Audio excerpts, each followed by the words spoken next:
ಏನ್ ಸಮಸ್ಯೆ ಅದು? ಸಮಸ್ಯೆ ಅಂದ್ರೆ ಬೇರೆ ಹುಡುಗಿ ಜೊತೆ ಹೋಗೋದು, ಇದು ಮಾಡೋದು. ಆ ಹುಡುಗಿಗ ಆಲ್ರೆಡಿ ಆಯ್ತು ಮ್ಯಾರೇಜ್ ಆಗಿ ಬಂದ, ಆಕಿಗೆ ಕೇರ್ ಮಾಡೋದು, ಆಕಿಗೆ ಸಪ್ರೇಟ್ ಮನಿ ಮಾಡ್ಬಿಟ್ಟ. ಅಲ್ಲ, ಅವ್ರೇನ್ ಕೆಲಸ ಮಾಡ್ತಿದ್ದು ಗಂಡ? ಇವ್ರು ನಮ್ಮ ಮನೆಯವರು ಇಂಜಿನಿಯರ್ ಇದ್ದಾರೆ. ಓ, ಇಬ್ರು ಇಂಜಿನಿಯರ್.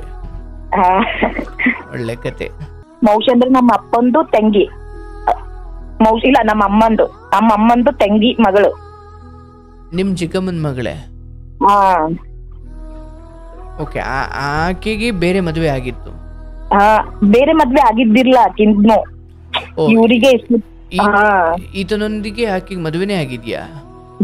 ಇವಾಗ ಮ್ಯಾರೇಜ್ ಆಗಿ ಇವಾಗ 8 ವರ್ಷ ಬೇಬಿ ಇದೆ ಅವರಿಗೆ.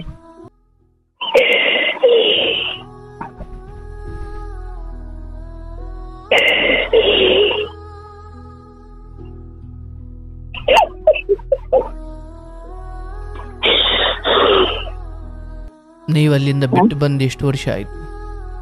ನಾನ್ ಅಲ್ಲಿಂದ ಬಿಟ್ಟು ಬಂದು ಮತ್ತೆ 8-9 ವರ್ಷ ಆಯ್ತು. ಅಯ್ಯಯ್ಯೋ. ನಾನು ಹೋಗ್ತೀನಿ, ನಾನು ಬಿಸ್ನೆಸ್ ಮಾಡ್ತೀನಿ, ನನ್ ಮಗನಿಂದ ನೋಡ್ಕೋತೀನಿ. ಅದ್ರಲ್ಲಿ ಮತ್ತೆ ಮಾವ ನನಗ್ ಸಹಾಯ ಮಾಡ್ತಾರೆ. ಅವ್ರದಷ್ಟು ಸಪೋರ್ಟ್ ಇರ್ಬೇಕು, ನಾಗೆ ಇದು ಮಾಡ್ಬೇಕು. ನಾನ್ ಇನ್ನೊಂದ್ ಮ್ಯಾರೇಜ್ ಆಗ್ಲಿಲ್ಲ, ನನ್ ಮಗ ನನಗ್ ಮುಖ್ಯ. ನನ್ ಮಗ ಹೆಂಗ್ಯಾಕಿರ್ಲಕ್ ನನ್ ಮಗನಿಗೆ ನಾ ಓದಿಸ್ತೀನಿ. ಅವ ಎಷ್ಟೊತ್ತನ ಓದಿಸ್ತೀನಿ, ನನ್ ಕೆಪಾಸಿಟಿ ಅದ ನನಗ್. ಬದುಕು ಕೆಲವೊಮ್ಮೆ ಅಷ್ಟು ವಿಚಿತ್ರ. ಅದೇನೇ ಇರ್ಲಿ. ಯಾಕವ್ವ? ಇರ್ಲಿ ಇರ್ಲಿ ಇರ್ಲಿ.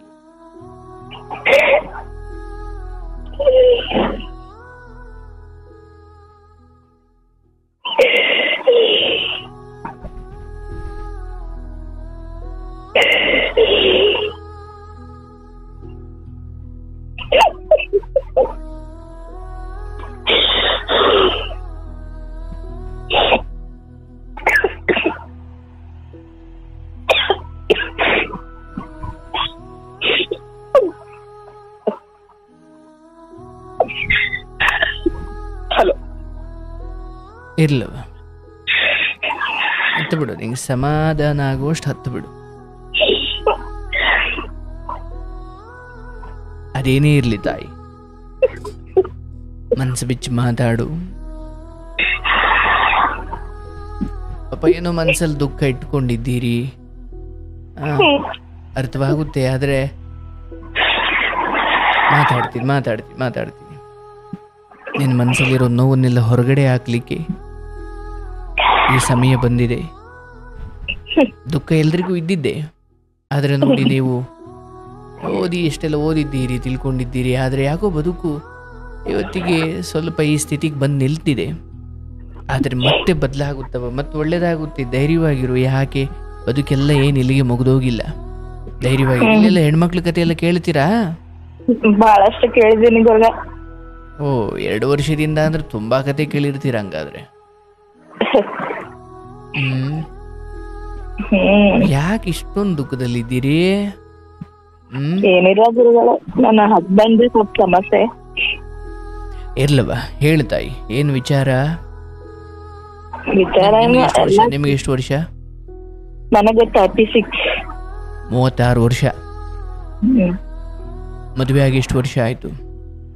ಮದ್ವೆ ಆಗಿ 25. ಹೇಳುವ. ನನ್ ಮಗ ಇದ್ದಾನೆ, ದೊಡ್ಡವನು, 21 ವರ್ಷ. ಮಗನಿಗೆ 21 ವರ್ಷ. ನೀವು ತಂದೆ ತಾಯಿಗೆ ಎಷ್ಟು ಜನ ಮಕ್ಕಳು? ನಾವು ತಂದೆ ತಾಯಿಗೆ 4 ಜನ ಮಕ್ಕಳು. ಇಲ್ಲಿ ಏನೇನು ಓದಿದ್ದೀರಿ? ನಾನು ಇಂಜಿನಿಯರ್ ಓದ್ಕೊಂಡಿದ್ದೀನಿ. ಈಗ ಇಂಜಿನಿಯರ್ದಲ್ಲೇ ಇದು ಬಿಸ್ನೆಸ್ ಮಾಡ್ತಿದ್ದೇನೆ. ಓಕೆ. ಅಂದ್ರೆ ನೀವು ಗೃಹಿಣಿಯಾಗಿ ಮಾತ್ರ ಇಲ್ಲ, ಹೊರಗಡೆ ಕೆಲಸ ಕೂಡ ಮಾಡ್ತೀರಿ ಅಂತ? ಹೊರಗಡೆ ಕೆಲಸನೂ ಮಾಡ್ತೀನಿ. ಅಂದ್ರೆ ಅಪ್ಪ ಅಮ್ಮನ ಕೂಡ ಮದುವೆ ಮಾಡಿದ್ದ? ಇಲ್ಲ, ಲವ್ ಮ್ಯಾರೇಜ್. ಓಹೋ, ಲವ್ ಮ್ಯಾರೇಜು. ಏನ್ ನಿಮ್ ಅವಾಗ ಹೇಳಿದ್ ಕೇಳಂಗಿಲ್ಲ, ಈಗ ಅನ್ಭವಿಸ್ಬೇಕಷ್ಟೇ. ಅಂದ್ರೆ ಯಾವ ಸಮಯದಲ್ಲಿ ಈ ಪ್ರೀತಿ ಶುರುವಾಗಿದ್ದು? ಅಂದ್ರೆ ಏನು ಓದಬೇಕಾದ್ರವ ಪ್ರೀತಿ ಶುರುವಾಗಿದ್ದು ಅಂದೆ? ಇಲ್ಲ, ನಾನು ಇದ್ರಲ್ಲಿ ಡ್ಯೂಟಿ ಮಾಡೋ ಟೈಮಿಗೆ ಶುರುವಾಗಿದ್ದು. ಅಂದ್ರೆ ಓದೆಲ್ಲ ಮುಗ್ದಿತ್ತು? ಮುಗ್ದಿತ್ತು. ನಾನು ಜಾಬ್ ಅಲ್ಲಿ ಮಾಡ್ತಿದ್ದೆ. ಜಾಬ್ ಮಾಡಬೇಕಾದ್ರೆ ಪರಿಚಯ ಆಯ್ತು. ಈ ನಿಮ್ಮಿಂದಲೇ ಶುರುನಾ ಅಥವಾ ಅವ್ರದಾ? ಇಲ್ಲ ಅವ್ರದ್ದೇ. ಬಟ್ ಮನೆಯವರು ಒಪ್ಲಿಲ್ಲ ಅನ್ನೋದು ಹೌದಾ? ಮನೆಯವರು ಒಪ್ಲಿಲ್ಲ? ಮನೆಯಲ್ಲಿ ಒಪ್ಲಿಲ್ಲ, ಹಾಗಾಗಿ ಫೋರ್ಸ್ ಮಾಡಿ ಇದು ಮಾಡಿ. ಬಟ್ ಮನೆಯವರು ಒಪ್ಸಿದ್ರಿ ಅಂದ್ರೆ ಫೋರ್ಸ್ ಮಾಡಿ ಒಪ್ಸಿದ್ರಿ, ಬಟ್ ಅವ್ರಿಗೆ ಇಷ್ಟ ಇರ್ಲಿಲ್ಲ? ಇಷ್ಟ ಇರ್ಲಿಲ್ಲ. ಹಿಂಗಂದ್ರೆ ರಿಲೇಷನ್ ಅಲ್ಲೇ ಅವರು ಸಂಬಂಧಿಕರೇ, ಆದ್ರೆ ಒಂದೇ ಅವರೇ, ಅವ್ರ ಅಪ್ಪನೇ ನನಗ್ ಜಾಬ್ ಇದು ಮಾಡಿಸ್ಕೊಟ್ಟಿದ್ದು ಅವ್ರ ಇದ್ರಲ್ಲೇ. ಅಂದ್ರೆ ಆ ಕಾರಣಕ್ಕೆ ಪರಿಚಯ ಆಗಿದ್ದ ಅಥವಾ ಬಾಲ್ಯದಿಂದ ನೋಡಿದ್ರೆ ಇವ್ರನ್ನ? ಬಾಲ್ಯದಿಂದ ಅಂದ್ರೆ ನಾನು ಸ್ವಲ್ಪ ಕಾಲೇಜ್ ಟೈಮ್ ಅಲ್ಲಿ ನೋಡಿದ್ದೆ ಅವರಿಗೆ, ಹಾಗಾಗಿ ಪರಿಚಯ. ಆಯ್ತು. ಮನೆಯವರು ಅಂದ್ರೆ ಮನೆಯವ್ರಿಗೆ ಒಪ್ಪದೇ ಇರೋದಕ್ಕೆ ಕಾರಣ ಏನು? ಒಪ್ಪದೇ ಕಾರಣ ಅವ್ರು ಸ್ವಲ್ಪ ಬೇಡ, ಅವ್ರು ಹಂಗಂದ್ರೆ ನಮ್ ರಿಲೇಷನ್ ಆಗ್ಬೇಕು, ಅವ್ರು ಹಂಗಂದ್ರೆ ದೂರಿನ ಸಂಬಂಧಿಕರಾಗ್ಬೇಕು, ಬೇಡ ಅಂತ ದುಡ್ಡು ಮನೆಯಲ್ಲೇ ಬೇಡ, ಆದಷ್ಟು ಹೊರಗಿದ್ ಮಾಡ್ಕೋ ಅನ್ನೋದ್ ಬಾಳ ಇತ್ತು ಅವ್ರಿಗೆ. ಆದ್ರೆ ನಮ್ಮವ್ರು ಎಲ್ಲ ಗೊತ್ತಿರುತ್ತೆ, ಹಾಗಾಗಿ ನಾನ್ ಫೋರ್ಸ್ ಮಾಡಿ ಮಾಡ್ಕೊಂಡೆ. ಎಲ್ಲ ಗೊತ್ತಿರುತ್ತೆ ಅಂದ್ರೆ ಏನ್ ಅರ್ಥ ಅದು? ಹಂಗಂದ್ರೆ ಸಂಬಂಧಿಕರಲ್ಲಿ ಹೋಗ್ತಾ ಬರ್ತಿರ್ತಾರೆ, ಮಾಡ್ತಿರ್ತಾರೆ, ನನ್ಗೆ ಆದಷ್ಟು ಅಟ್ಯಾಚ್ಮೆಂಟ್ ಇರೋ ಸಂಬಂಧ. ಓಕೆ, ಹೊರಗಡೆ ಅವ್ರು ಹೆಂಗಿರ್ತಾರೋ ಏನೋ, ಅಥವಾ ಹೊಸ ಮುಖಗಳು, ಹೊಸ ಜಾಗಗಳು, ಕಷ್ಟ ಆಗಬಹುದು. ಸೊ ಇಲ್ಲಿ ಓಕೆ, ಇಲ್ಲಾದ್ರೂ ಹೊಂದ್ಕೊಂಡು ಏನೋ ಒಂದ್ ತಿಳ್ಕೊಂಡು ಮಾಡ್ಕೊಂಡು ಹೋಗ್ಬೋದೇನೋ, ನಮ್ಮವ್ರ ಅನ್ನೋದು ಒಂದ್ ಇದು ಇರುತ್ತೇನೋ ಅಂತೆಲ್ಲ ಅನ್ಕೊಂಡು. ಬಟ್ ಮನೆಯವರ ಬಹಳ ಬಲವಾದ ವಿರೋಧ ಇತ್ತಿದ್ದ ಹೌದಾ? ಹಾ, ಮನೆಯವ್ರು ಬೇಡ ಅಂತ ಅಂದಿದ್ರು. ಆಮೇಲೆ ನಾನ್ ಹೇಳಿ ಒಪ್ಸಿದ್ಮೇಲೆ ಆಯ್ತು ನಿನ್ನಿಷ್ಟ. ಆಯ್ತು. ಅವ್ರ ಮನೆಯವರು? ಅವ್ರ ಮನೇಲಿ ಎಲ್ಲರಿಗೂ ಒಪ್ಪಿಗೆ ಇತ್ತು. ಆಯ್ತು. ಅವ್ರ ಮನೆಯಲ್ಲೇ ಒಪ್ಪಿಗೆ ಇತ್ತು, ನಮ್ ಮನೆಯಲ್ಲೇ ಬೇಡ ಹಂಗೆ ಹಿಂಗೆ ಅಂತಿದ್ರು. ನಾನು ಪರವಾಗಿಲ್ಲ ಮಾಡ್ಕೋತೀನಿ, ಹೊರಗಿನ ಮಂದಿ ಹೆಂಗಿರ್ತಾರೋ ಹೇಳಿಕ್ ಆಗಂಗಿಲ್ಲ ಇವತ್ತ ನಾಳೆ. ಸಂಬಂಧಿಕರನ್ನೇ ಸರಿಯಾಗಿರಲ್ಲ, ಇನ್ನ ಹೊರಗಿನವ್ರೆ ಸರಿಯಾಗಿರುತ್ತೆ ಅಂತ ಈಗ ಅನಿಸ್ತದೆ. ಆದ್ರೆ ಅವತ್ತಿಗನ್ಸಿದ್ದು ಸುಮ್ಮನೆಯಾಗಿ ಗೊತ್ತಿಲ್ಲದವ್ರ ಬದುಕಿಗೆ ಹೋಗಿ ಒದ್ದಾಡೋದು, ಗೊತ್ತಿರೋರ್ನೇ ಒಂಚೂರು ಹೋದ್ರೆ ಒಳ್ಳೇದಿರ. ಎಲ್ಲ ನಮ್ಮವರೇ ಸುತ್ತಮುತ್ತ ಇರ್ತಾರೆ, ಸರಿ ಮಾಡ್ತಾರೆ, ಅಥವಾ ಏನೋ ಆಗುತ್ತೆ ಅಂತ. ಆಗುತ್ತೆ, ಏನೋ ಸಮಸ್ಯೆ ಬಂದ್ರೆ ನಮ್ಮವರೇ ನಮಗ ಆಗುತ್ತಾರ ಅನ್ನೋದು ಒಂದ್ ಕಾನ್ಫಿಡೆಂಟೋ ಓವರ್ ಕಾನ್ಫಿಡೆಂಟೋ ಗೊತ್ತಿಲ್ಲ. ಆಯ್ತವ, ಎಲ್ಲರ ಸಮ್ಮುಖದಲ್ಲಿ ಮದುವೆ ಆಯ್ತು. ನಂತರದ ಬದುಕೇನಾಯ್ತು?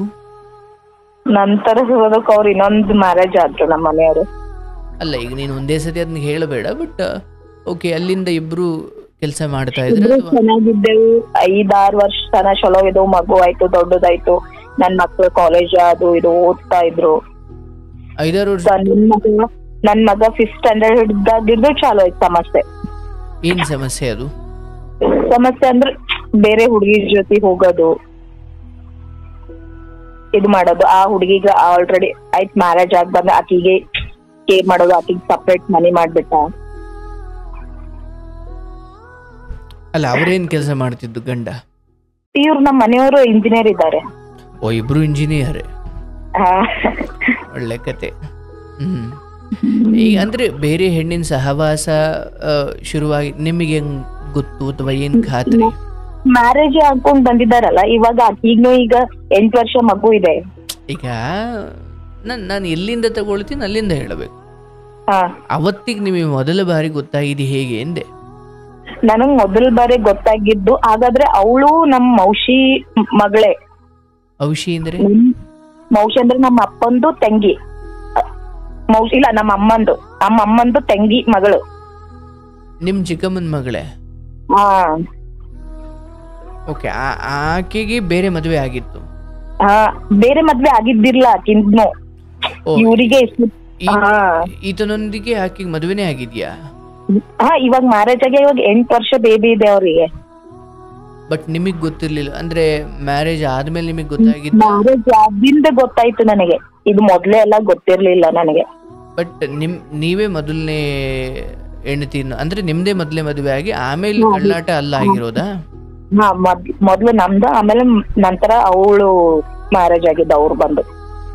ಬಟ್ ಆಗ ಗೊತ್ತಾಗಿದ್ದ ದಿನ ಹೇಗಿತ್ತು ಅಂದ್ರೆ ಗೊತ್ತಾಗಿದ್ದು ಹೇಗೆ ಎಕ್ಸಾಕ್ಟ್ಲಿ? ನನ್ ಮಗ 5th ಸ್ಟ್ಯಾಂಡರ್ಡ್ ನಲ್ಲಿ ಇದ್ದ, 5th 6th. ಅವಾಗ ಗೊತ್ತಾಯ್ತು. ಗೊತ್ತಾದ್ಮೇಲೆ ಅವ್ರು ಒಂದ್ ಸ್ವಲ್ಪ, ನಾನು ಅಷ್ಟು ಮಾಡ್ಲಿಲ್ಲ, ನಾನ್ ತವ್ರ ಮನೆಗ್ ಬಂದ್ಬಿಟ್ಟೆ. ಒಳ್ಳೆ ಗೊತ್ತಾಯ್ತಲ್ಲ. ನನ್ನ ಪ್ರಶ್ನೆಯ ಸೂಕ್ಷ್ಮತೆ ಅರ್ಥ ಮಾಡ್ಕೊ. ಗೊತ್ತಾಗಿದ್ದು ಹೇಗೆ?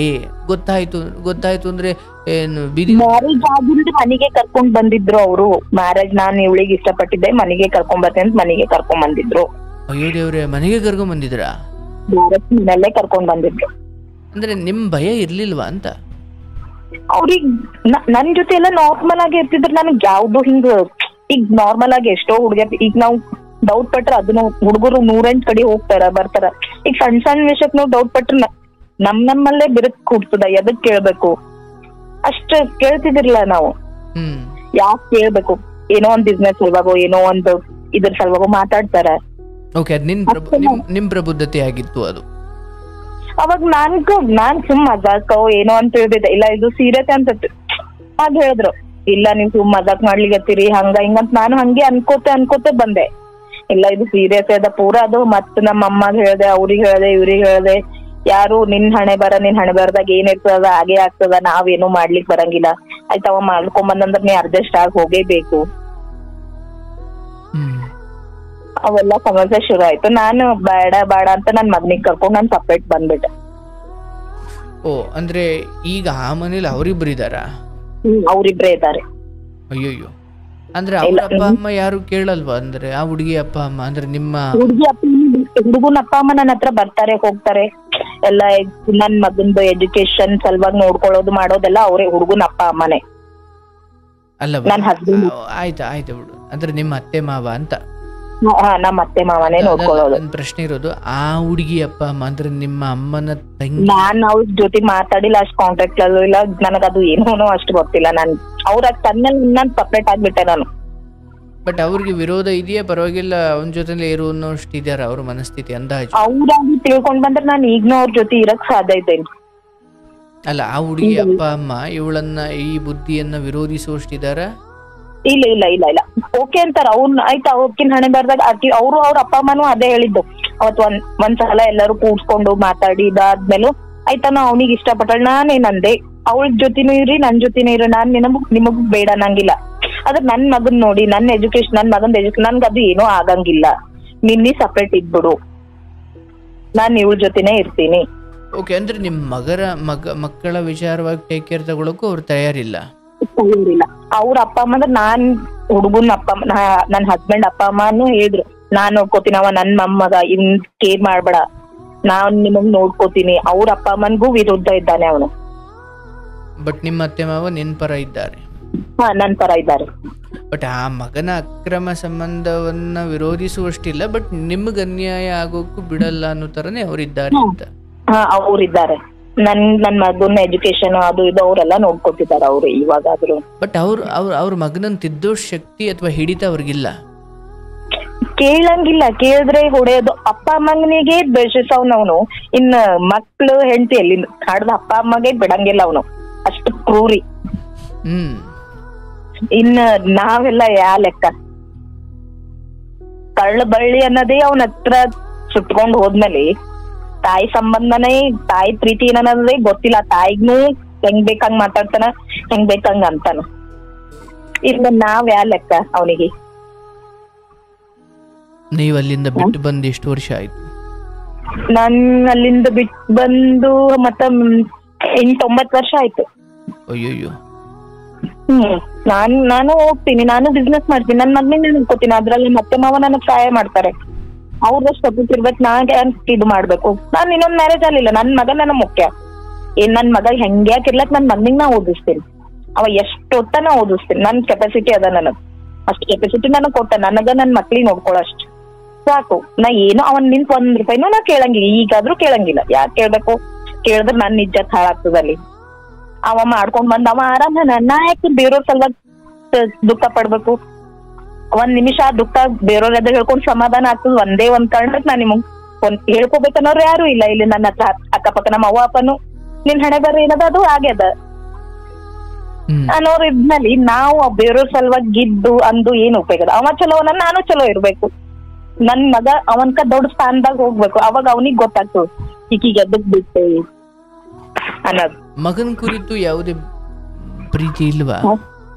ಮಗ್ನಿಗ್ ಒಂದ್ಸಲ ಬಂದ್ ನೋಡ್ಕೊಂಡ್ ಹೋಗಿಲ್ಲ 8 ವರ್ಷದಾಗ ಒಂದ್ಸಲ. ಅಯ್ಯೋ.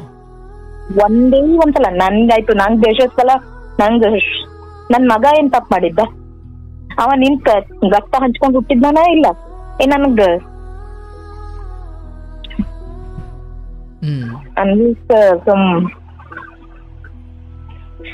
ಬಟ್ ಮಗ ತಂದೆ ಕುರಿತು ಅವನು ಏನು ಈಗಾದ್ರೂ ನಂಗ ಅಪ್ಪ ಬೇಡ, ಮನಿ ಇದ್ದಿನ ನಿನಗ್ ನಾ ನೋಡ್ಕೋತೀನಿ, ನಾ ದೊಡ್ಡ ಸ್ಥಾನದಾಗ ನಿಂತ್ ನಾ ನಿನಗ್ ನೋಡ್ಕೋತೀನಿ, ಅಪ್ಪನ್ ತೆಗ್ದು ನೀ ಅಳ್ಳಿಕ್ ಹೋಗ್ಬೇಡ ಅನ್ನಷ್ಟು ಬುದ್ಧಿ ಅದ ಹುಡುಗ. ನನ್ ಮಗನೇ ಇವಾಗ 21 ವರ್ಷ, ನನಗ್ ಮ್ಯಾರೇಜ್ ಆಗಿ 25 ವರ್ಷ ಆಯ್ತು. ನಿಮಗೊಂದೇನ್ 41 ವರ್ಷನಾ? ಇಲ್ಲ, ಹಾಗಾಗಿ ನಾ ಜಲ್ದಿ ಮ್ಯಾರೇಜ್ ಆದೆ 23-24 ಅಲ್ಲೇ. 36-37 ಮೇ ಬಿ. ಆಯ್ತು. ಅಲ್ಲ, ಈಗ ನಿಮ್ಮ ಬದುಕಿನ ಪ್ರೀತಿಯನ್ನು ಮೆಚ್ಚಬೇಕಾದದ್ದೇ. ಯಾಕಂದ್ರೆ ಯಾರು ಮೋಸ ಮಾಡಿದ್ರು ಅವರದ್ದೇ ದೊಡ್ಡ ಉತ್ಸವದ ಬದುಕು ಅನ್ನೋದಾದ್ರೆ ನನ್ನದು ಮೆರವಣಿಗೆ ಇರಬೇಕು. ಅವ್ರು ನನಗ್ ಬಿಟ್ಟು ಪ್ರೀತಿ ಮಾಡಿ ಮನೆಯವರೆಲ್ಲರ ಹತ್ರ ವಿರುದ್ಧ ಆಗಿ ನಾನ್ ಇವನೇ ಬೇಕು ಅಂತೇಳಿ ನಾನ್ ಲಗ್ನ ಆದ್ಮೇಲೆ ಅವ ನನಗ್ ಹಂಗ್ ನೋಡ್ಕೊಳ್ಳಿಲ್ಲ ಅಂದ್ರೆ ನಾನ್ ಯಾಕೆ ಅವ್ನಿಗೆ ನೆನ್ಸ್ಕೊಂಡ್ ಇದು ಮಾಡ್ಬೇಕು? ನಾನು ಆರಾಮ್ ಇರ್ತೀನಿ. ಅಲ್ಲ, ನನಗಿಲ್ಲಿ 2 ದುರಂತ ವ್ಯಕ್ತಿತ್ವಗಳು ಕಾಣ್ತಾವೆ. ಒಂದು, ನೀವು ಮದುವೆಯಾಗುವ ಸಮಯದಲ್ಲಿ ಒಬ್ಬ ಹುಡುಗನ ಸಾಂಗತ್ಯ ಸಿಗ್ತು, ಪ್ರೀತಿ ಆಯಿತು, ಮದುವೆ ಆಗ್ಲಿಕ್ಕೆ ಶುರು, ಅಥವಾ ಆಸೆ ಆಯಿತು, ಪ್ರೀತಿ ಆಯಿತು, ಒಪ್ಕೊಂಡ್ರಿ. ಬಟ್ ತಂದೆ ತಾಯಿಗಳು ಹಂಗೆ ಹೇಳಲಿಕ್ಕೆ ಅಥವಾ ಯಾಕೋ ವಿರೋಧ ಮಾಡ್ತಿದ್ದಾರೆ ಎಂದಾಗ ನೀವು ಕೇಳಿಸ್ಕೊಳ್ಳಿ, ನೀವು ಹುಡುಗನಲ್ಲಿ ಏನ್ ನೋಡ್ತಾ ಇದ್ದೀರಿ? ತಂದೆ ತಾಯಿಗಳ ದೃಷ್ಟಿಕೋನ ನಿಮ್ಮ ಮಟ್ಟಕ್ಕಿಂತ 10 ಪಟ್ಟು ದೊಡ್ಡದಿರುತ್ತೆ. ಅವರು ಸಮಗ್ರ ಬದುಕನ್ನು ಯೋಚಿಸ್ತಾರೆ, ಆದ್ರೆ ನೀವು ಆ ಕ್ಷಣದ ಮೋಹದಲ್ಲಿ ಇರ್ತೀರಿ. ಈಗ ಒಬ್ಬ ಏನೋ ಕಾಯಿಲೆ ಬಂದು ಆಸ್ಪತ್ರೆಗೆ ಹೋದಾಗ ಡಾಕ್ಟ್ರು ಒಂದಷ್ಟು ಪಥ್ಯ ಹೇಳಿರ್ತಾರೆ. ಆದ್ರೆ ಪಥ್ಯವನ್ನ ಪಾಲನೆ ಮಾಡಬೇಕಾಗಿರೋನು ಮನೆಗೆ ಬಂದ ಮೇಲೆ ಅವ ಆ ಡಾಕ್ಟ್ರನ್ನ ಬುದ್ಧಿ ಇಲ್ಲದೆ ಹೇಳ್ತಾರೆ, ನನಗೆ ಕುಡಿಲಿ, ನಂಗೆ ಚಿಕನ್ ತಿನ್ಬೇಕು, ನಾನು ಎಣ್ಣೆ ಪದಾರ್ಥ ತಿನ್ಬೇಕು, ಅದು ತಿನ್ಬೇಕು, ಇದು ತಿನ್ಬೇಕು. ಅವನೇನೋ 1000 ಹೇಳ್ತಾನೆ. ನೋಡ್ಕೊಳ್ಬೇಕಾದ ತಾಯಿಗೆ, ಅಂದ್ರೆ ಈಗ ಆ ರೋಗಿಷ್ಠನಿಗೆ ಅಥವಾ ಆತ ಯಾರಿದ್ದಾನೆ ಅವನಿಗೆ ನಾಲ್ಗೆ ರುಚಿ, ಅವನದೊಂದು ಸುಖದ ಬುದ್ಧಿ. ಆದ್ರೆ ಆ ಹುಡುಗ ಹುಷಾರಾಗಬೇಕು ಅಂತ ಹಾರೈಕೆ ಮಾಡ್ತಿರೋ ತಾಯಿ ಅವನು ಏನು ಕೇಳಿದ್ರು ಕೊಡಲ್ಲ. ಯಾಕೆ? ಅವನಿಗೇನು ಮೋಹ ಇದೆ, ಆದ್ರೆ ನೋಡ್ಕೊಳ್ತಿರೋ ತಾಯಿಗೆ ಭವಿಷ್ಯದ ದೃಷ್ಟಿಯಲ್ಲಿ ಅವನು ಕೇಳಿದ್ದನ್ನು ಕೊಡದೇ ಇರೋದೇ ಧರ್ಮ. ಇಲ್ಲ ತಗೊಳಪ್ಪ, ಆಸೆ ಪಡ್ತಿದೀಯ, ತಿನ್ನು ಅಂತ ಕೊಟ್ರೆ ಮಗ ಸಾಯ್ಲಿಕ್ಕೆ ಇವಳಿಗೆ ಕಾರಣ ಆಗ್ತಾಳಲ್ವಾ?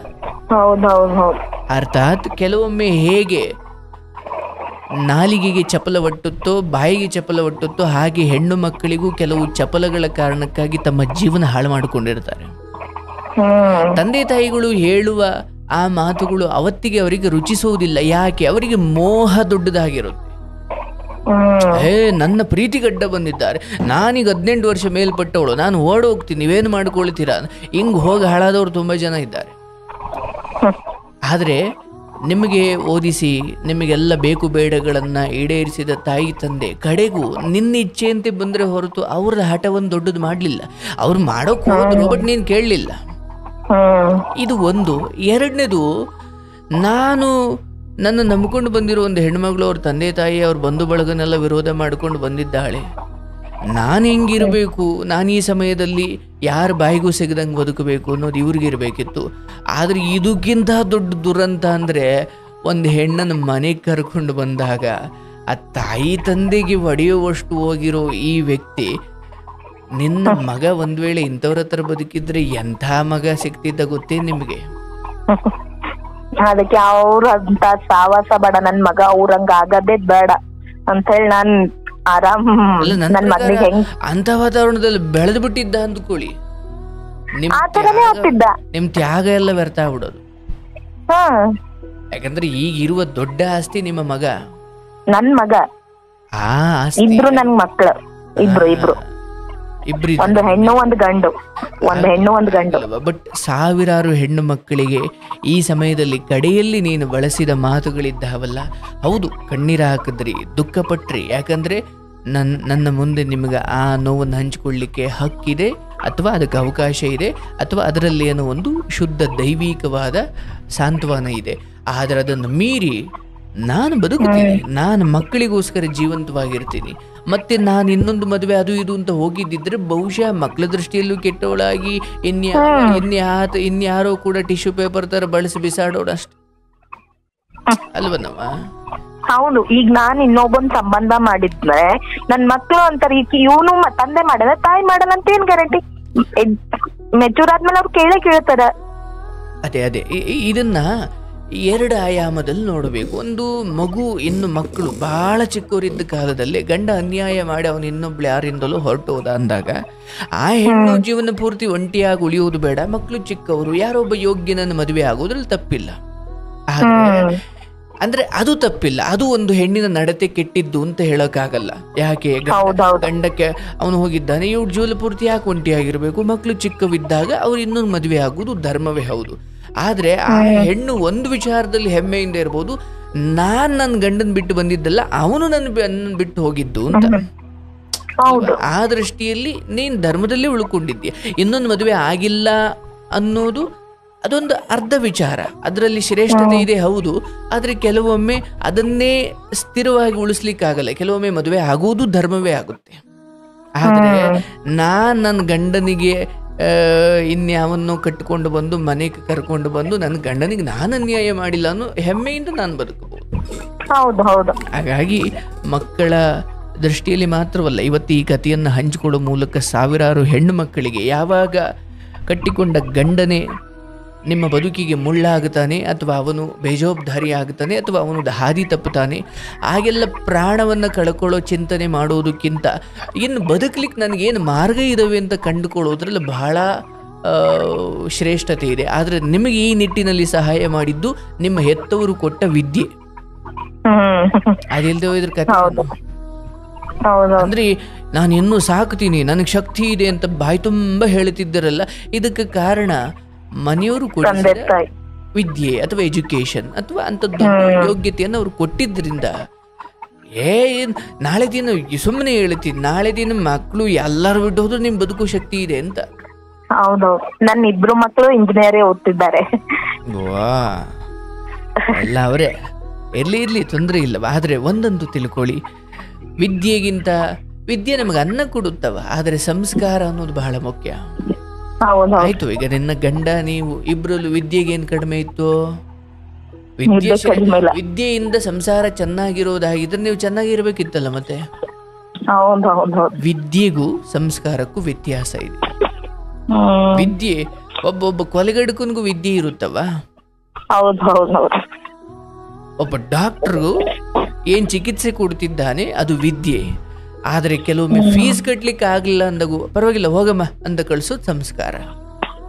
ನಾನೇನ್ ಹೇಳ್ತೀನಿ, ನನ್ ಮಕ್ಳ ಕಾಲೇಜ್ ಇದ್ರೆ ಹಂಗಂದ್ರೆ ಅಪೋಸಿಟ್ ಅಲ್ಲೇ ಅವರು ಓಡಾಡ್ತಾರೆ ಮಾಡ್ತಾರೆ. ನನ್ ಮಕ್ಳಿಗೆ ಒಂದ್ ಮಾತು ತನ್ ಮಕ್ಳನ್ನ ಒಂದು ಸ್ವಲ್ಪ ರಕ್ತ ಸಂಬಂಧನದೇ ಕಳ್ಕೊಂಡ್ಬಿಟ್ಟಿದ್ದಾನ ಅವನು. ನನ್ಗ್ ಬೇಡ, ತನ್ ಮಕ್ಳು. ಪರವಾಗಿಲ್ಲವ ಈ ಸಮಯದಲ್ಲಿ ನಾನು ಹೇಳ್ತೀನಲ್ಲ, ನಿನ್ನ ಮಕ್ಕಳಿಂದ ಇಂಥ ವ್ಯಕ್ತಿಗಳಿಂದ ನಿನ್ನ ಮಕ್ಕಳನ್ನು ದೂರ ಇಡೋದಕ್ಕೆ ನೀನು ಪ್ರಯತ್ನ ಪಡ್ಬೇಕು. ಅವರಾಗೆ ಬರ್ಲಿ ಅಂತ ನೀನು ಕಾಯಲೇಬಾರ್ದು. ನೋಡಿ, ಆ ಆತ್ಮದ ಪ್ರಾರಬ್ಧದಲ್ಲಿ ಏನೇನಿದೆಯೋ ಅದು ಅನುಭವಿಸ್ಕೊಳ್ಳಿ, ಆದ್ರೆ ನಿನ್ನ ಮನೆ ಅಂಗಳದಲ್ಲಿ ಅನುಭವಿಸೋದು ಬೇಡ. ಯಾವಾಗ ಒಂದು ಗಂಧದ ಮರ ಒಂದು ಕಾಡಿನಲ್ಲಿ ನೆಡಲಾಗುತ್ತೋ ಆ ಒಂದು ಗಂಧದ ಮರ ತನ್ನ ಸುತ್ತಮುತ್ತಲಿನ ಪ್ರದೇಶವನ್ನ ಅತ್ಯಂತ ಸುಗಂಧಮಯವಾಗಿರಿಸುತ್ತೆ, ಹೌದಲ್ಲ? ಹಾಗೆ ಯಾವಾಗ ಒಂದು ತಿಪ್ಪೆ ನಿಮ್ಮ ಮನೆಯ ಪಕ್ಕದಲ್ಲಿ ಅಥವಾ ನಿಮ್ಮ ವಠಾರದ ಮಧ್ಯದಲ್ಲಿ ಇರುತ್ತೆ, ತಿಪ್ಪೆ ನಿಮ್ಮ ಮನೆ ಒಳಗಿಲ್ಲ, ಆದ್ರೆ ನಿಮ್ಮ ವಠಾರದಲ್ಲಿರೋದ್ರಿಂದ ನಿಮ್ಮ ಮನೆಯೂ ಕೂಡ ಗಬ್ಬನಾರುತ್ತೆ. ಕೆಲವೊಮ್ಮೆ ಕೆಲವು ತಿಪ್ಪೆಗಳನ್ನ ಎಲ್ಲಿಡಬೇಕು ಅಲ್ಲೇ ಇಡಬೇಕು. ಅದು ತಿಪ್ಪೆ ಅಂತ ಗೊತ್ತಿದ್ರೂ ಕೂಡ ಅಯ್ಯೋ ಅದು ನಮ್ಮ ಕುರಿತಾಕೆ ಯಾಕೆ ಸುಗಂಧ ಬೀರ್ತಿಲ್ಲ ಅಂದ್ರೆ ಆಯ್ತು ನಾಳೆ ಬೀರ್ಲಿಕ್ಕೆ ಶುರು ಮಾಡ್ತು ಅಂದ್ಕೊ, ನೀನು ಬದುಕು ಗಬ್ಬು ವಾಸನೆ ಹೊಡೆಯುತ್ತೆ. ನಾನು ಉದಾಹರಣೆ ಕೊಟ್ಟೆ ಅಷ್ಟೇ. ಹಾಗಾಗಿ ಕೆಲವು ಲೌಕಿಕವಾಗಿ ನಿಮಗೂ ಅವ್ರಿಗೂ ಹಿಂದೆ ಏನೋ ಸಂಬಂಧ ಇತ್ತು, ಮದುವೆ ಆಗಿದ್ರಿ, ಗಂಡ ಹೆಂಡತಿ, ಇವೇನೇನೋ ಲೌಕಿಕವಾದ ವಿಚಾರ. ಆದರೆ ಸುಮ್ಮನೆ ಪ್ರಜ್ಞಾಯುತವಾಗಿ ಅಲೌಕಿಕವಾಗಿ ಯೋಚಿಸಿದ್ರೆ ಕೆಲವು ಸಂಗತಿಗಳು ಏನೇ ಇರ್ಬೋದು, ತಂಗಿ ಇರ್ಬೋದು, ತಮ್ಮ ಇರ್ಬೋದು, ಅಕ್ಕ ಇರ್ಬೋದು, ಗಂಡ ಇರ್ಬೋದು, ಮಕ್ಕಳಿರ್ಬೋದು, ಯಾರೇ ಇರ್ಬೋದು, ಅವರ ವ್ಯಕ್ತಿತ್ವಗಳು ಗೊತ್ತಾದ ಮೇಲೆ ನಾವು ನಮ್ಮ ಅಣ್ಣ, ನಮ್ಮ ತಮ್ಮ, ನಮ್ಮ ಬಂಧು ಬಳಗ ಅಂದುಕೊಂಡು ತಿಪ್ಪೆಯಂಥ ವ್ಯಕ್ತಿತ್ವಗಳಂತ ನಡುಮಲ್ಲಿ ಕೂರಿಸ್ಕೊಂಡ್ರೆ ಒರೆಸೋದು ಕಷ್ಟ.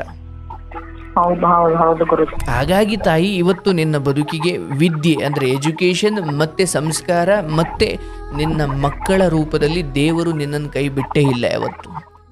ಹೌದು ಗುರುಜಿ. ಯಾಕಂದರೆ ಅವತ್ತು ಒಂದು ಹೆಣ್ಣಿನನ್ನು ಕರ್ಕೊಂಡು ಬಂದು ಆಯಿತು, ಏನೇ ದುರ್ಬುದ್ಧಿ ಆದರೂ ಆರಂಭದಲ್ಲೇ ತೋರಿಸಿದ್ದಾನೆ ಅಂತ ಖುಷಿಪಟ್ಟು ಒಂದು 20-30 ವರ್ಷ ಹಂಗೆ ಅಥವಾ ಒಂದು 10 ವರ್ಷ ಹಂಗೆ ಮುಚ್ಚಿಟ್ಟು ಆಮೇಲೆ ಒಂದು ಮಗು ಇದೆ, ಆಸ್ತಿಗೆ ಬರ್ತಾ ಇದೆ ಅಥವಾ ಇನ್ನೇನೋ ಅಂತ ಗೊತ್ತಾದರೆ ನಿನ್ನ ಬದುಕು ಇಷ್ಟು ಗಟ್ಟಿಯಾಗಂತೂ ಇರ್ತಿರ್ಲಿಲ್ಲ ಅವತ್ತು. ಇವಾಗಾದ್ರೂ ನಾನು ಅವನ ಆಸ್ತಿಯಲ್ಲಿ ಒಂದು ಪಾಲು ನನಗ್ ಬೇಡ ಅಂತ ಹೇಳಿದ್ದೇನೆ. ಎದಕ್ಕೆ ಅವನ ಆಸ್ತಿಯಲ್ಲಿ ನಾನು ಯಾಕೆ ಬದುಕ್ಬೇಕು? ಆಯ್ತು ಆಯ್ತು, ತೊಂದರೆ ಇಲ್ಲ. ಅಂದರೆ ಒಂದು ಅರ್ಧ ಜೀವನ ಮಕ್ಳ ಜೊತೆ ಬೆಳೆದು ಆಮೇಲೆ ಅಪ್ಪ ಹಿಂಗೆ ಮಾಡಿಬಿಟ್ಟಿದ್ರೆ, ಈ ಕಡೆ ಅಪ್ಪನ ಮಕ್ಳನ್ನ ಕರ್ಕೊಂಡು ನೀನು ಹೊರಗಡೆ ಬಂದ್ರೆ ನಂಗೆ ಅಪ್ಪ ಬೇಕು ಅಂತ ಇವು ಯಾಕೆ? ಒಂದಷ್ಟು ಜೀವನ ಅವ್ರ ಜೊತೆ ಕಳೆದ್ಬಿಟ್ಟಿರ್ತಾರೆ. ಹೌದು ಹೌದು ಹೌದು. ನಿನ್ಗೆ ಅದು ಬೇರೆ ಕಷ್ಟ ಆಗ್ಬಿಡೋದ ಮೇಲೆ ಬಿಡಂಗಿಲ್ಲ, ಕಟ್ಕೊಳ್ಳಂಗಿಲ್ಲ. ಹೌದು ಹೌದು ಹೌದು. ಇರ್ಲವ, ನಿನ್ನ ಗಟ್ಟಿತನವನ್ನು ಮೆಚ್ಚಬೇಕಾದದ್ದೇ. ಆಯಿತು, ಅವ್ರವ್ರಿಗೆ ಇಷ್ಟ ಬಂದವ್ರ ಜೊತೆ ಚೆನ್ನಾಗಿರ್ತಾರೆ ಅನ್ನೋದಾದರೆ, ಪ್ರೀತಿ ಅನ್ನೋದು ತುಂಬ ಹಗ್ಗ ಹಾಕಿ ಗಂಟು ಹಾಕೊಂಡು ಪಕ್ಕದಲ್ಲಿ ಕಟ್ಕೊಂಡು ಕೂತ್ಕೊಳ್ಳುವಂಥದ್ದಲ್ಲವ. ನಾನು ಹಗ್ಗ ಬಿಚ್ಚಿದ್ರು ಅದು ನನ್ನ ಹತ್ರನೇ ಇರಬೇಕು. ಎಷ್ಟು ಅಂತ ಕಟ್ ಹಾಕೊಳ್ತಿ? ಕಟ್ ಹಾಕೊಂಡು ಅದು ಹಗ್ಗ ಗಂಟ್ ಹಾಕಷ್ಟು ಬಿಗಿ ಇರುತ್ತೆ. ಗಂಟ್ ಲೂಸ್ ಆದ್ರೆ ತಾನೇ ಬಿಚ್ಕೊಂಡು ಹೋಗ್ಬಿಡುತ್ತೆ ಅದು. ಅಷ್ಟೇ ಅಷ್ಟೇ. ಅದು ನನ್ ಬಿಟ್ರೆ ಸಾಕು ಅಂತ ಕಾಯ್ತಿರೋ ಸಂಬಂಧಗಳನ್ನ ಇಟ್ಕೊಳ್ಳೋದಕ್ಕಿಂತ ಸುಮ್ಮನೆ ಒಂಟಿಯಾಗಿರೋದೇ ಬೆಟರ್. ದೂರಾಗಿ ಬಿಟ್ಟಿರೋದೇ ಆರಾಮಾಗಿ.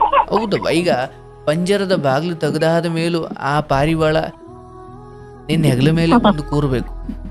ಹೌದು ಗುರುಜಿ. ಹಾಗೆ ಚಂದ. ಅದ್ ನಿಂದು ಅಂತ ಹೇಳ್ಬೋದು. ಕಣವ ನೀನೇ ಸಾಕಿದೀಯ, ನಿಂದು ಕಣವ.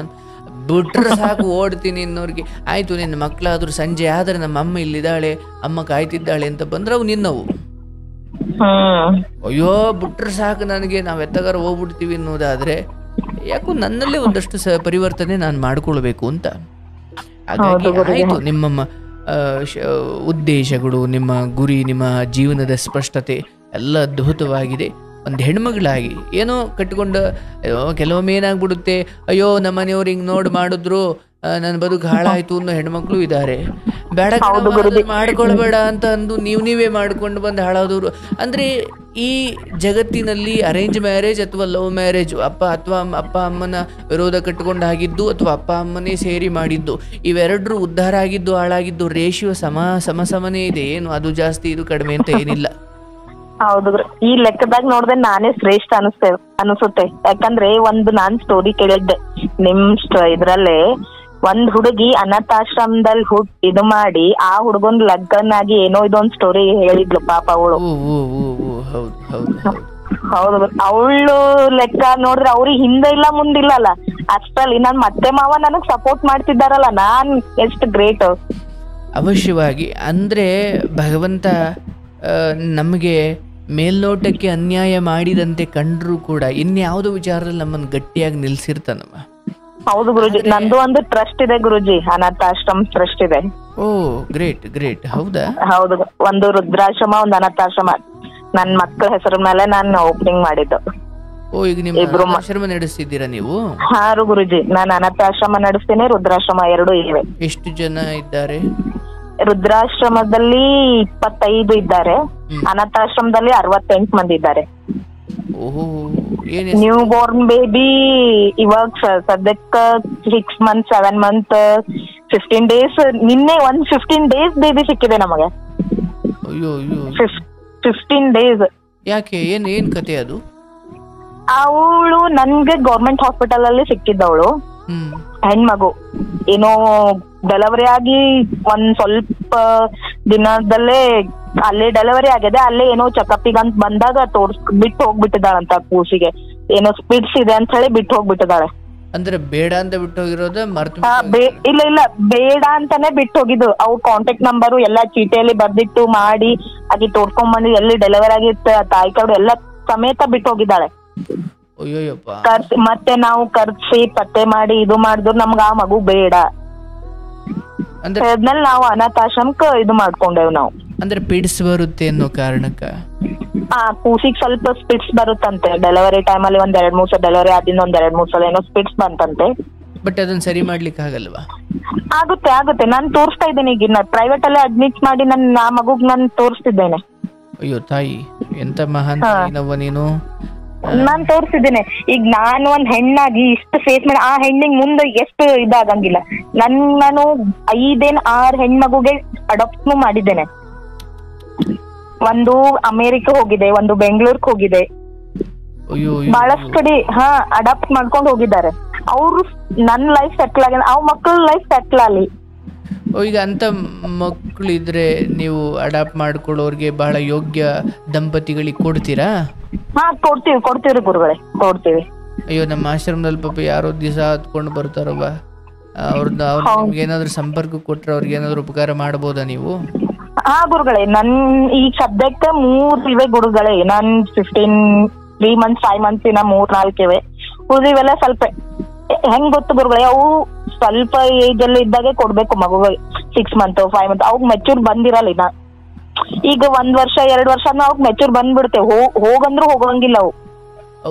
ನಾನ್ ಇಲ್ಲೇ ಇರ್ಬೇಕು ಯಾಕಂದ್ರೆ ಅವ್ ಸಣ್ಣ ಎಳಿ ಕೂಸಿದ್ದಾಗೆ ಇಲ್ಲಿ ಹೋದ ಓಕೆ ಅಷ್ಟು ಮೈಂಡ್ ಇದಾಗಿರಂಗಿಲ್ಲ. ಹಾಗಾಗಿ ನಾವು ಒಂದು ಕಾರ್ಯಕ್ರಮ ಮುಗಿದಾದ್ಮೇಲೆ ತಾಯಿ ಒಂದ್ ಸಪರೇಟ್ ಮೆಸೇಜ್ ಮಾಡವ ಆ ತರದವ್ರ ಪಾಪ ಆಶ್ರಮಕ್ಕೆ.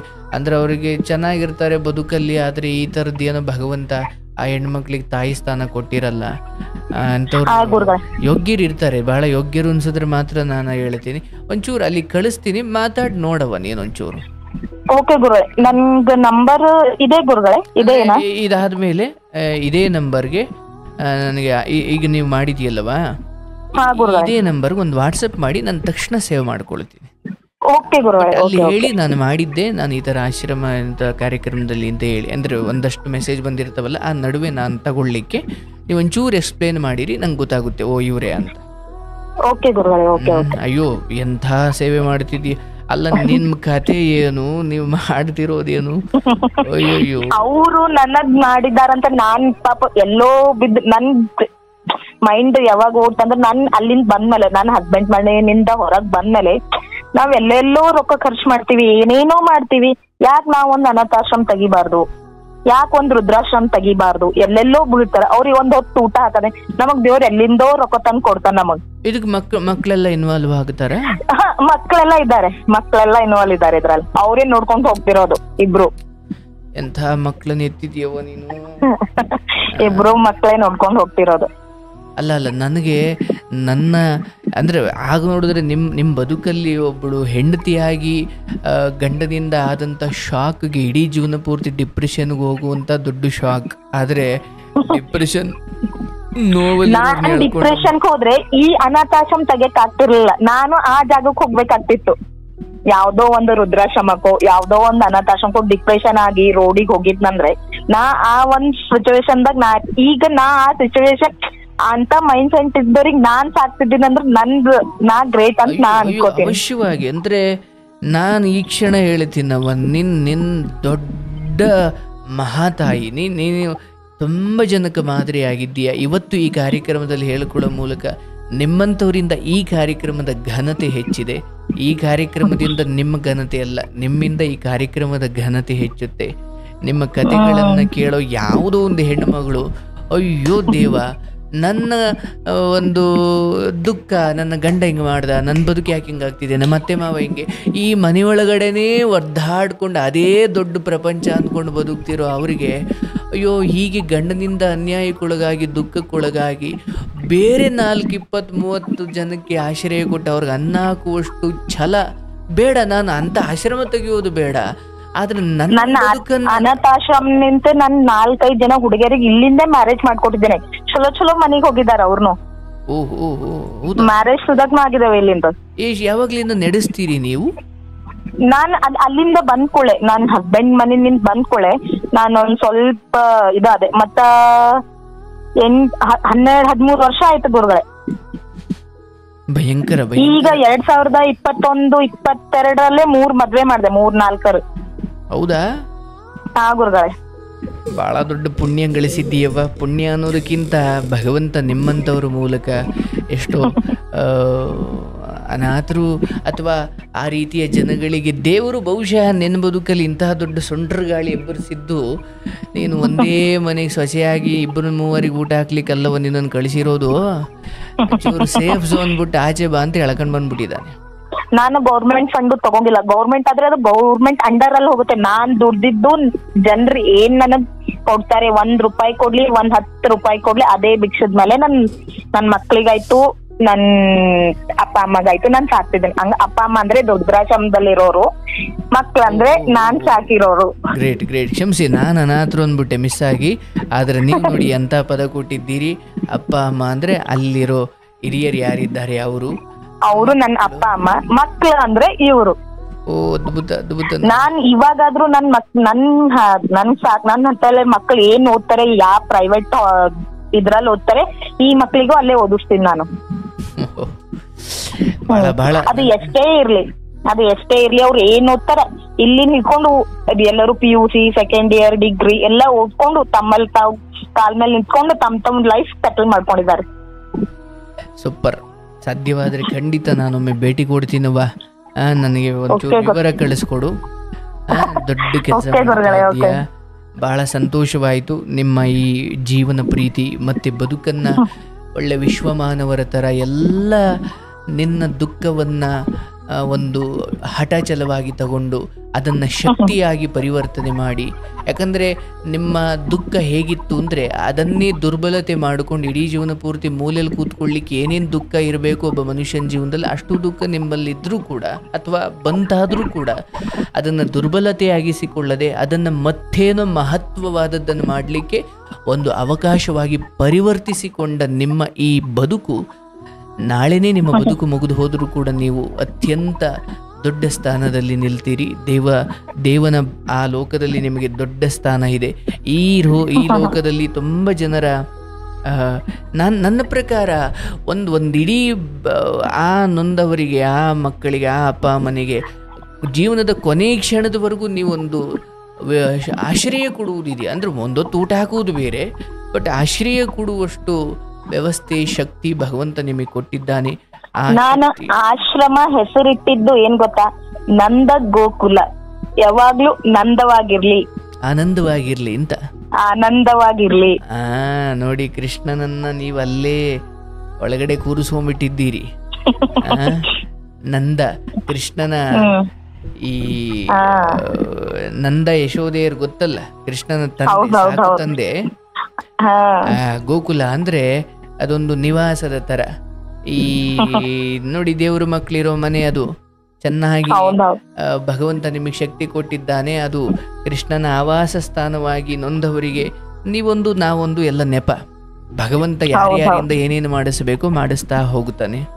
ಇರ್ಲಿ ತಾಯಿ, ನನ್ನ ಪ್ರಕಾರ ನೀವು ನಿಮ್ಮ ವೈಯಕ್ತಿಕ ಬದುಕಿನಲ್ಲಾದ ಒಂದಷ್ಟು ಸಿಡಿಲಿನಂತಹ ಘಟನೆಗಳನ್ನು ಈ ಮಟ್ಟಿಗೆ ನೀವು ಹಠಚಲದಿಂದ ಬದುಕುತ್ತಾ ಇದ್ದೀರಿ. ನಿಮ್ಮ ಮಕ್ಕಳನ್ನು ಕೂಡ ಆ ವಿಚಾರದಲ್ಲಿ ಭಾಗವಹಿಸೋ ಹಾಗೆ ಮಾಡಿಕೊಂಡು ಬದುಕುತ್ತಾ ಇದ್ದೀರಿ. ನಿಮ್ಮ ಈ ಸೇವೆ ಇನ್ನಷ್ಟು ವಿಸ್ತಾರವಾಗಲಿ, ಅದಕ್ಕೆ ಬೇಕಾದ ಶಕ್ತಿಯನ್ನು ಭಗವಂತ ಕರುಣಿಸಲಿ.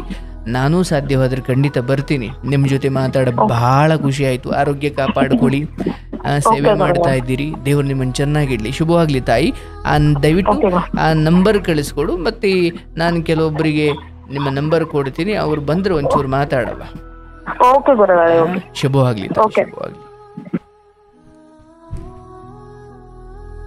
ಅಯ್ಯೋ ದೇವ್ರೆ, ನೋಡಿ ಎಂಥ ಕತೆ ಇದು. ಅವ್ರಿಗೆ ಏನು ಬದುಕಿನಲ್ಲಿ ಗಂಡ ಅನ್ಯಾಯ ಮಾಡಿದ್ರು, ನನಗೆ ಈ ಹುಡುಗನೇ ಬೇಕು ಅಂತ ಹಠ ಮಾಡಿ ಮದುವೆ ಆಗಿದ್ದಕ್ಕೆ ಸಿಕ್ಕ ಉಡುಗೊರೆ ಏನಂದ್ರೆ ಇನ್ನೊಂದು ಹೆಣ್ಣನ್ನು ಮದುವೆಯಾಗಿ ಮನೆಗೆ ಕರ್ಕೊಂಡು ಬಂದು ಇವನೇ ನನ್ನ ಪ್ರಪಂಚ ಅಂತ ನಂಬಿಕೊಂಡು ಬಂದ ಹೆಣ್ಮಗಳಿಗೆ ಅನ್ಯಾಯ ಮಾಡಿದ ಆ ವ್ಯಕ್ತಿ. ಇಂತಹ ಹೆಣ್ಮಗಳನ್ನು ಕಳ್ಕೊಂಡಿದ್ದಾರೆ. ಆತ ಬಹಳ ದೊಡ್ಡ ನತದೃಷ್ಟ.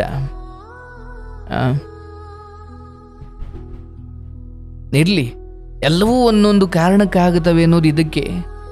ಒಳ್ಳೆಯದೂ ಕೂಡ ಏನೋ ಒಂದು ಕಾರಣಕ್ಕಾಗುತ್ತೆ, ಕೆಟ್ಟದ್ದೂ ಕೂಡ ಮುಂದೇನೋ ಒಂದು ಕಾರಣಕ್ಕೆ. ಹಾಗಾಗಿ ಹೇಳ್ತಾರಲ್ಲ, ಕೆಲವೊಬ್ಬರ ಸಾವು ಮತ್ತು ಕೆಲವೊಬ್ಬರ ಹುಟ್ಟು ಈ ಸಮಾಜದ ಒಳ್ಳೆಯದಕ್ಕೆ ಆಗುತ್ತೆ ಅಂತ. ದುರ್ಯೋಧನಂತಹ ದುಷ್ಟನ ಸಾವು, ರಾವಣನಂತಹ ದುಷ್ಟನ ಸಾವು ಈ ಲೋಕದ ಹಿತವೇ ಹೌದಲ್ಲ. ಹಾಗೆ ಕೃಷ್ಣನಂತಹವನ ಹುಟ್ಟು ಅಥವಾ ವಿವೇಕಾನಂದರಂತಹ ಹುಟ್ಟು ಅಥವಾ ಅಂಬೇಡ್ಕರ್ ಮಹಾನುಭಾವರಂತಹ ಹುಟ್ಟು ಅದು ಲೋಕದ ಉದ್ಧಾರಕ್ಕೆ ಹೌದು. ಹಾಗಾಗಿ ಕೆಲವೊಮ್ಮೆ ಸಾವು ಕೂಡ ಲೋಕದ ಉದ್ಧಾರಕ್ಕೆ ಆಗುತ್ತೆ. ದುಷ್ಟರ ಸಾವು, ಉಗ್ರಗಾಮಿಗಳನ್ನು ನಮ್ಮ ಸೈನಿಕರು ಕೊಂದರು, ಆ ಸಾವುಗಳು ಲೋಕದ ಉದ್ಧಾರಕ್ಕೆ ಆಗಿದ್ದು. ಕೆಲವೊಬ್ಬ ಮಹಾತ್ಮರ ಹುಟ್ಟುಗಳು ಲೋಕದ ಉದ್ಧಾರಕ್ಕೆ ಆಗಿದ್ದು. ಹಾಗೆ ಕೆಲವು ಕಷ್ಟಗಳು ಕೂಡ ಮುಂದೇನೋ ಅಂದರೆ ಭಗವಾನ್ ಬುದ್ಧರೂ ಕೂಡ ನಾನಾಯಿತು ಹೆಂಡತಿ ಮಕ್ಕಳಾಯಿತು ಅಂತ ಇದ್ದುಬಿಟ್ಟಿದ್ರೆ ಇವತ್ತಿಗೆ ಅಂಥ ಮಹಾನುಭಾವ ನಮಗೆ ಸಿಗ್ತಾ ಇರಲಿಲ್ಲ. ಅವ್ರಿಗೆ ಯಾಕೋ ವೈರಾಗ್ಯ ಬಂತು, ಅವ್ರಿಗೆ ಯಾಕೋ ಸಾವು ಕಣ್ಮುಂದೆ ಬಂತು, ರೋಗ ಕಣ್ಮುಂದೆ ಬಂತು, ವಯಸ್ಸಾದ ಆ ವೃದ್ಧಾಪ್ಯ ಕಣ್ಮುಂದೆ ಬಂತು. ಅಯ್ಯೋ, ಇಷ್ಟೆಲ್ಲ ನರಳಾಟ ಇದೆ ಈ ದೇಹಕ್ಕೆ, ಹಾಗಾಗಿ ನಾನು ಸುಖವನ್ನೇ ಸತ್ಯ ಅಂದುಕೊಂಡು ಬದುಕ್ತಿದ್ದೀನಲ್ಲ, ಇಲ್ಲ ಈ ದುಃಖಕ್ಕೆ ಕಾರಣ ಏನು ಅಂತ ಹೊರಗಡೆ ಹುಡುಕ್ಲಿಕ್ಕೆ ಒಂದು ವೈರಾಗ್ಯ ಬಂತು. ಹಂಗೆ ಅಂದರೆ ಆ ದುಃಖ, ಆ ಯಾತನೆ ಬರದೆ ಹೋಗಿದ್ರೆ ಒಬ್ಬ ಬುದ್ಧ ಸಿಗ್ತಾ ಇರಲಿಲ್ಲ. ಅರ್ಜುನನಿಗೆ ಒಂದು ಯಾತನೆ ಬರದೆ ಹೋಗಿದ್ರೆ ಭಗವದ್ಗೀತೆ ಬೋಧನೆ ಆಗ್ತಾ ಇರಲಿಲ್ಲ. ಅಶೋಕನಂತಹ ಮಹಾರಾಜನಿಗೆ ಒಂದು ಯಾತನೆ ಬರದೆ ಹೋಗಿದ್ರೆ ಆತ ನಾನು ಯುದ್ಧ ಮಾಡಲ್ಲ ಇನ್ನು ಮುಂದೆ ಅಂತ ಆತ ಶಸ್ತ್ರವನ್ನು ತ್ಯಾಗ ಮಾಡುತ್ತಿರಲಿಲ್ಲ. ಹೀಗೆ ಕೆಲವೊಮ್ಮೆ ದುಃಖಗಳು, ನೋವುಗಳು, ಸಂಕಟಗಳು ನಿಮಗೆ ಇನ್ನೇನೋ ಸತ್ಯವನ್ನು ತಿಳಿಸ್ಲಿಕ್ಕೆ ಆಗ್ತಾ ಇರುತ್ತೆ. ಬಟ್ ನಾವು ಅದನ್ನು ಡಿಪ್ರೆಷನ್ನಾಗಿ ತಗೊಂಡ್ಬಿಡ್ತೀವಿ, ಅಲ್ಲಿಂದ ನಮ್ಮ ಜೀವನ ಅದಪ್ಪತನ ಆಗಿಬಿಡುತ್ತೆ. ನೋಡಿ ಎಂತಹ ಹೆಣ್ಣುಮಗಳ ಕತೆ. ದಯವಿಟ್ಟು ಹೆಣ್ಣುಮಕ್ಕಳು ಅಥವಾ ಗಂಡು ಮಕ್ಕಳು ಯಾರಾದರೂ ಈ ಕಾರ್ಯಕ್ರಮ ನೋಡ್ತಿರೋರು, ಅಯ್ಯೋ ಹೌದಲ್ವಾ, ನಾನು ಆಶ್ರಮ ಕಟ್ಟೋದು ಬೇಡ ಅಥವಾ 4 ಜನಕ್ಕೆ ಊಟ ಹಾಕೋದು ಬೇಡ, ಏನು ಬೇಡ, ನಾನು ಸಾಯ್ದೆ, ಒಂದು ಅನ್ಯಾಯ ನನಗಾದಾಗ, ನನ್ನ ಹೆಂಡತಿ ಅಥವಾ ನನ್ನ ಗಂಡ ಅಥವಾ ಇನ್ಯಾರೋ ನನಗೆ ಅನ್ಯಾಯ ಮಾಡಿದಾಗ, ಇಲ್ಲ ಸಾಯೋ ನಿರ್ಧಾರ ಬೇಡ ಅಥವಾ ಅವರನ್ನು ಸಾಯಿಸೋ ನಿರ್ಧಾರವೂ ಬೇಡ, ನನ್ನ ಜೀವವನ್ನು ನಾನು ಬಲಿ ಕೊಡಲ್ಲ, ಬದುಕ್ತೀನಿ, ಹಠಾಚಲದಿಂದ ಬದುಕ್ತೀನಿ ಅಂತ ನಿರ್ಧಾರ ಮಾಡಲಿಕ್ಕೆ ಈ ಕತೆ ನಿಮಗೆ ಸ್ಫೂರ್ತಿಯಾಗುತ್ತೆ. ದೇವರು ಚೆನ್ನಾಗಿಡ್ಲವ ನಿನ್ನನ್ನು, ನಿನ್ನ ಕುಟುಂಬವನ್ನು ಹಾಗೂ ನಿನ್ನ ಆಶ್ರಮವನ್ನು ಎಲ್ಲರನ್ನೂ ಚೆನ್ನಾಗಿಡಲಿ. ಶುಭವಾಗಲಿ ತಾಯಿ.